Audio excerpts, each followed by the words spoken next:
Wow. And she just like keep giving them. So cool. Take one step forward for me, sir. There you go. Okay, guys. 1, 2, and 3. One more. Okay. All right. Just get one with me. Okay.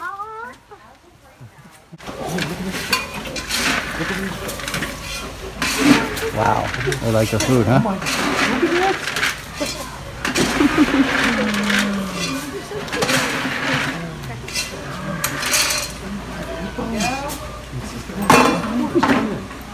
So Rosie was actually born here at the LA Zoo in 2014. She was a Halloween baby. She was born at 2 o'clock on Halloween. So thousands of people got to see her that day. And then when they're born, they weigh about 60 to 80 pounds. And they quickly start growing. She pretty much gained about 20 pounds a week from then on out. So now she weighs 2,700 pounds, and Mara weighs about 3,700 pounds. So Rosie's going to be 4 this year, and Mara is actually 14. She'll be 15 this year in November. So Mara's a full-grown adult female, and Rosie should get to be about her size at about 6 or 7 years old. So that's about as big as females get. Males actually never stop growing throughout their lifespan, so they can just get bigger and bigger. They live to be about 60 years old. So in that time frame, they can grow up to 8,000 pounds, depending on the animal. And they just are massive. We don't have a male now. He was obviously here. But he went to the Dallas Zoo, so now we just have mom and baby. Let me take a picture. And that's just because we didn't want to have another baby. And Hippo birth control is not successful. Rosie is a prime example. Mara was on birth control, but it failed, which we all figured it would, but you know, we were going to try anyway. And it did, and we were lucky because then we got to have a baby. Hippos are very unique animals in that they live in and around water. They're found only in Africa. So these are Nile hippo. There's actually also pygmy hippos, which we don't have here, but they have at the San Diego Zoo. If you guys ever want to check them out. We're going to the San Diego Zoo. Cool. I like it there. There's about, when they're full grown, they weigh about 500 pounds. So pygmy hippos are adorable, and when they're born, they're only like 10 pounds. So super cute. And they just look like a smaller hippo. But yeah, so we have the Nile hippo found all around Africa. There's about 80,000 of them left in the world. They are considered vulnerable. They're not endangered right now, and they are on the, it's illegal to poach. Their tusks and all that kind of stuff is on the black market, so it's completely legal. It is legal though to hunt if someone is able to purchase a tag for them, so they can be hunted, but yeah, they're poached for their tusks, for their meat, blah, blah, blah. And it's just one of those things, because now hippo tusks are a little more valuable since elephant and rhino horn is all very hard to get now. So it's just kind of an expanding market, but hopefully they can crack down on that just like they are with elephant Are there tusks. any more like black rhinos in this world? In the world? Yeah, there are. There's about, 15,000 black rhino, I think, 15 to 20,000. There used to be a lot more. Yes, rhino are very critically endangered. They're hunted, poached like crazy. It is not legal to hunt a rhino. What's the real one? Look how they slop that food up there. They love I'm it. not sure what you're asking. What are you asking? That white stuff that the whale was that's coming out the whale. Out of her mouth? Well, hippos are very unique in that when they eat, they're eating off the ground. They're grazers, so they actually produce a really thick saliva that is just foaming up in her mouth when she eats that grain, because she's using the saliva to help combine the grains so that it's easier to swallow. Because otherwise, you think about it, if you had to eat something like this all the time, it would be really hard to get food to your throat. So they have that saliva that helps them. They also, when they open their mouth, you can kind of see with Mara, their cheeks on the sides of their face kind of flop inwards. And so that helps push the food up their throat as well. It just helps them to eat. So these guys are grazers. They go out and search for food at night. They're nocturnal in the wild, so they would go up to 10 miles in an evening looking for grass. And then they usually always return to the water for the daytime just because it's so hot. So they're going to go cool off in the water or mud wallow, etc. And then, yeah, at nighttime they would go out and search for food. They are kind of solitary when they go looking for food. They're pretty aggressive animals in the wild. They don't really like even other hippos following them around. They're just kind of a solitary animal when it comes to that. But they are kind of forced to live in large herds because they live around water. So, you know, they're going to congregate wherever there is water. So they live in groups of about 60 to 80 individuals, usually with a dominant male. And then the males often fight to challenge each other for dominance. And so hippo battles are pretty common.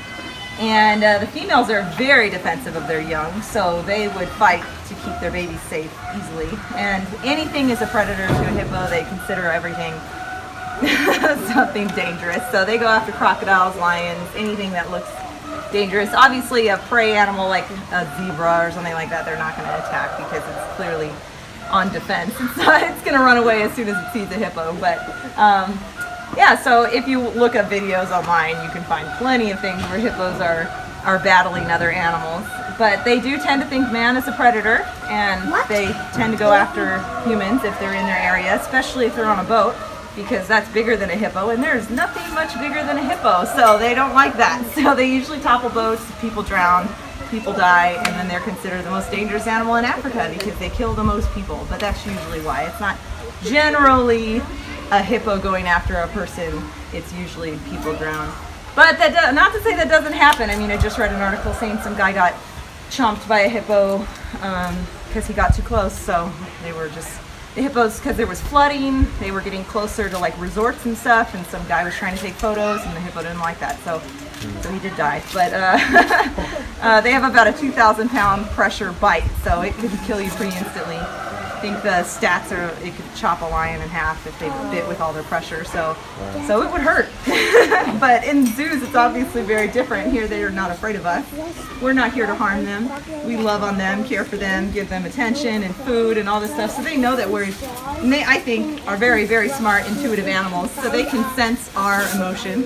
Generally we're pretty much in awe and they know it. they kind of like it, I think. So they pretty much hang back here for these tours all the time. They're like, these people just love us.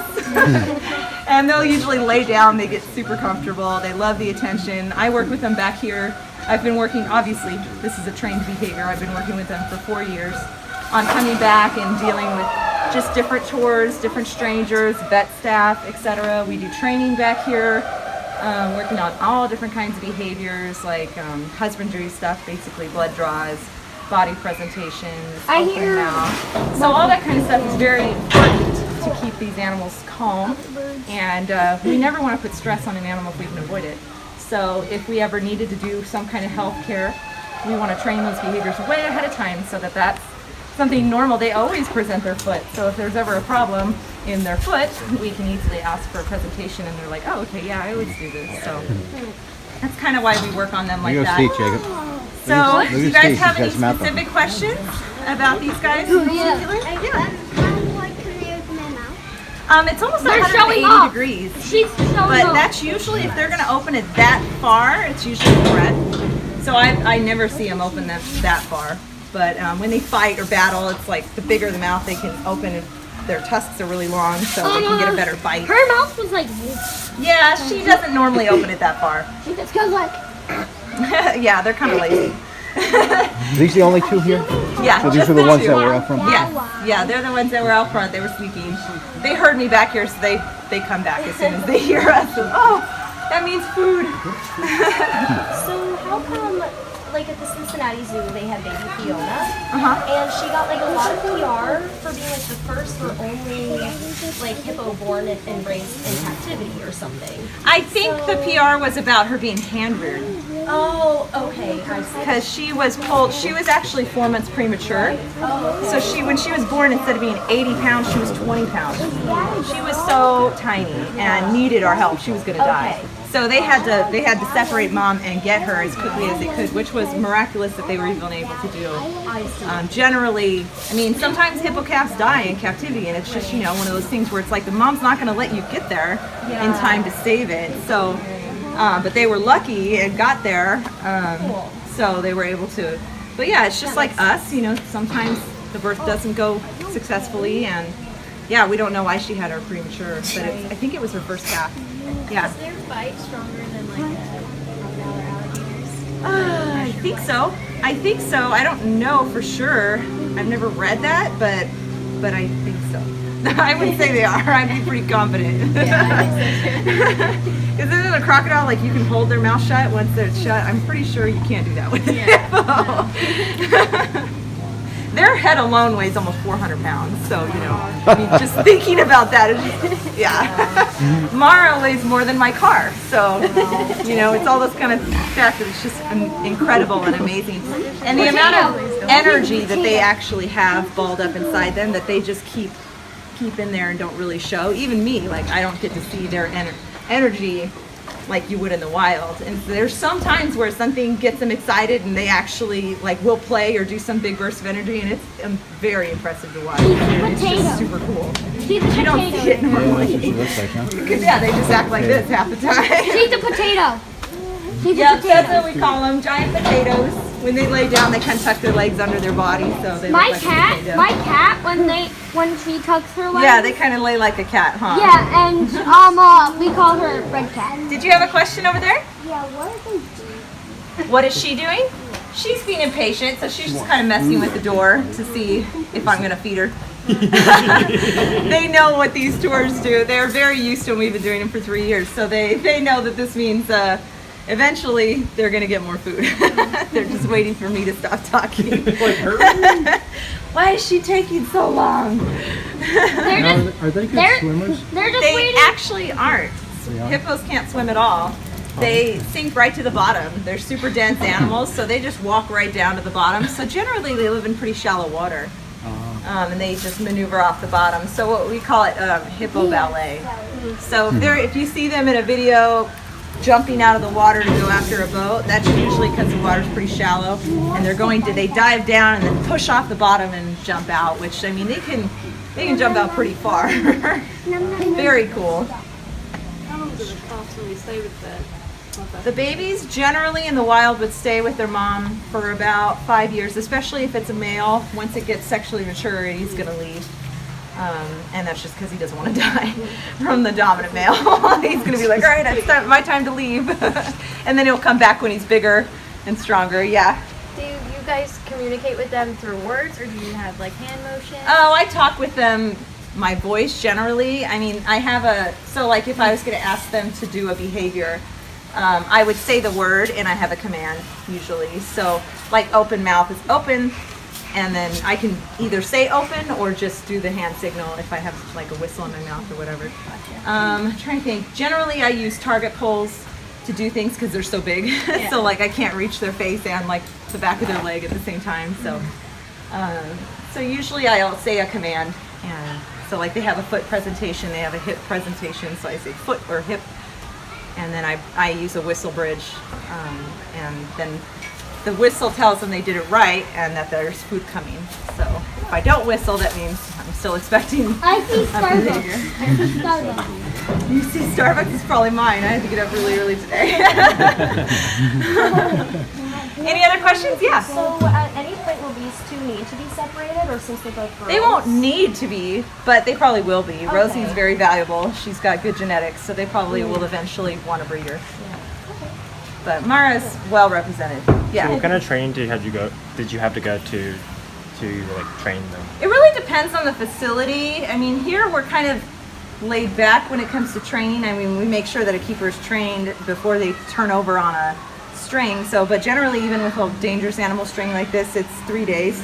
You get 3 days training, and then you should be good to go. But I mean, to get the position that I have, I mean, it took me 5 years to get this position. Okay. Just because it's a high-profile, very dangerous string. So they want to make sure that I'm not stupid. I'm gonna do anything dumb. You just got like a veterinarian degree? Or? I'm sorry? You have a like veterinarian degrey? Or? I don't. I have a communication studies degree, Okay. but it depends.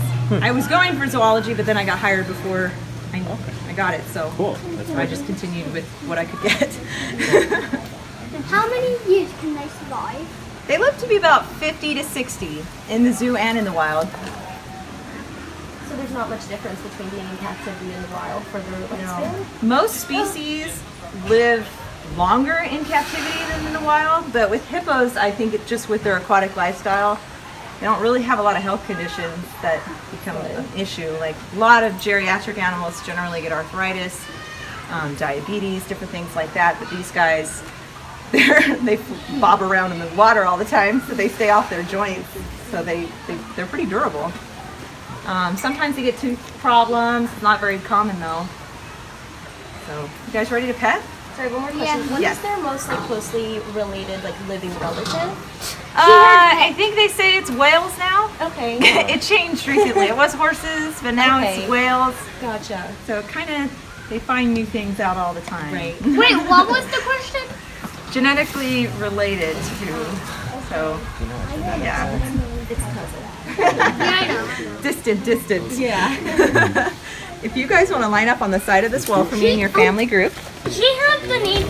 She heard pet and then she like lifted her head up and put her She watches my body language. You can tell that we're lining up now. That means food's coming. We're gonna be cutting apart. So when you do enter this area, just watch your step. It's a little slippery. I don't want anybody to fall. making a trail. Nothing making a trail. What is that? Why did they put the water? They sleep there. That is disgusting. Ew, there's poop in the. You want to go swimming with them? Ew, ew, ew. Sure. I do not want to sleep with them. They have poop all over. Let's go. Ew, they're look. They poop on their back. Ew, that is like pooing a lot.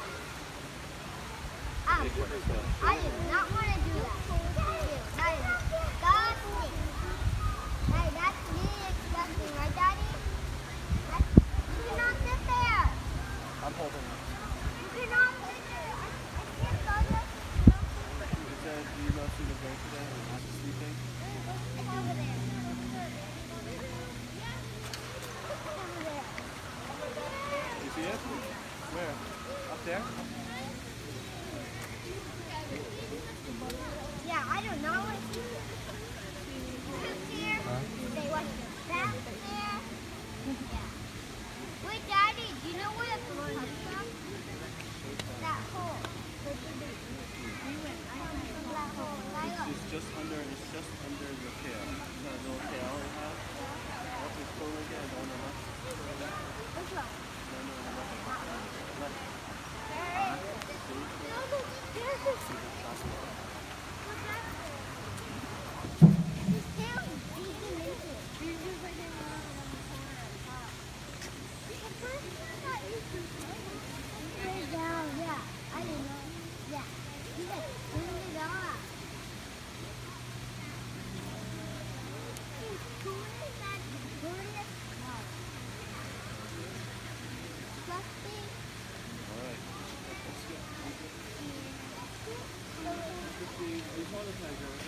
Thank you so much.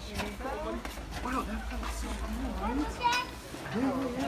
good. What did you feel when you were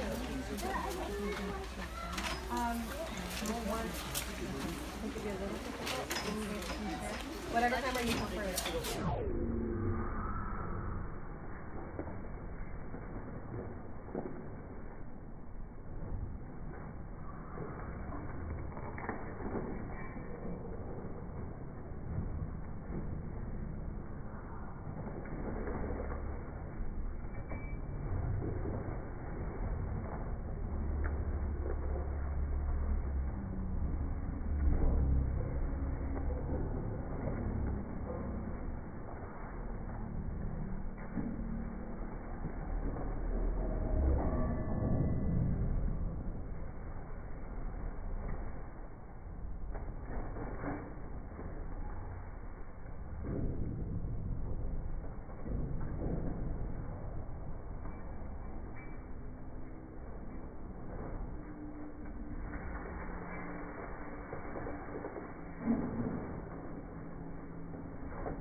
those are all adult. And those they shouldn't lose. Once they start growing in, they just have to learn.